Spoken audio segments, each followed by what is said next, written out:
According to my resolution, prison lives matter. We still have rights. Civil rights, human rights, constitutional rights. Today, we're going to talk about prisoners' Fourth Amendment constitutional rights to bodily privacy and how that applies to my New York State legislative bill titled the Prison Bodily Privacy Act.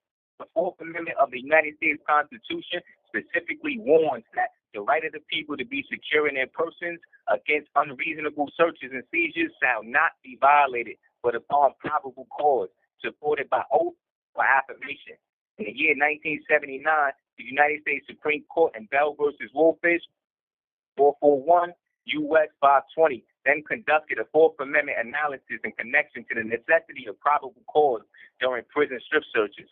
Four justices of the U.S. Supreme Court specifically scrutinized the constitutionality of routine naked strip searching of incarcerated individuals without the presence of probable cause. Mr. Thurgood Marshall, who was the first black Supreme Court justice, in his opinion specifically stated the following, quote, without question, these searches are an imposition of sufficient gravity to invoke the compelling necessity standard. It is equally indisputable that they cannot meet that standard. Indeed, the procedure is so unnecessarily degrading that it shocks the conscience. Justice Thurgood Marshall then went on to state that, quote, here, the searches are employed absent any suspicion of wrongdoing. It was this aspect of the MCC practice that the Court of Appeals addressed, requiring that searches be conducted only when there is probable cause to believe that the inmate is concealing contraband. The due process clause on any principal reading dictates no less. Now, even though this nation's most powerful courthouse explicitly made these determinations over 46 years ago, nationwide, our American prison system still casually enforced naked strip searches upon its incarcerated men and women on a routine basis, as opposed to only being conducted on a constitutional basis of probable cause.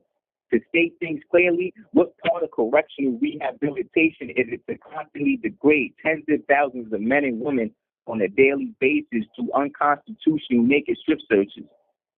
I ask because I still haven't made the connection, and I've personally been forced to endure the degrading experience possibly thousands of times throughout my almost 17 years within this criminal justice system.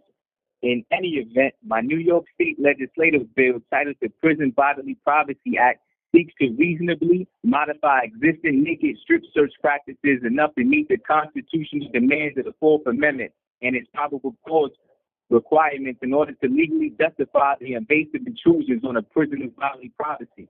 Under this bill, incarcerated women will only be required to strip down to their bra and underwear, and incarcerated men down to their underwear to execute the squat and cough method. In sum, there will be absolutely no more degrading naked bodily exposures without the constitutionally required presence of probable cause. It's about damn time that you get your head out of our ass.